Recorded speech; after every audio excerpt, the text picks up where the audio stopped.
How to respond through emojis on Slack on Windows 11. This tutorial shows you how to react to messages with emojis in just a few steps. First, open the Slack app on your Windows 11 PC. After that, click on a channel or direct message conversation. Let me show you.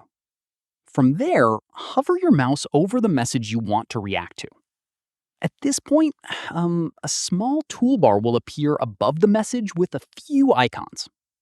In the next step, click on the emoji face icon to open the emoji picker.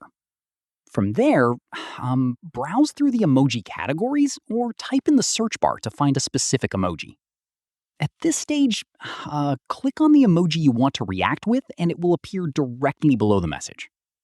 Following this, the emoji reaction will show a small count next to it. Clicking on it again will add your reaction to that count.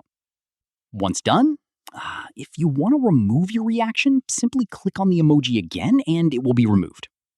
From there, you can also add multiple different emoji reactions to the same message by repeating the process with different emojis.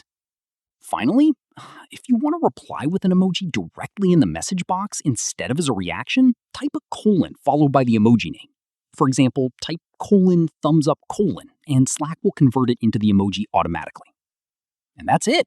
If this guide helped you respond through emojis on Slack, give it a like, subscribe for more Windows tutorials, and tap the bell icon for updates. See you in the next one.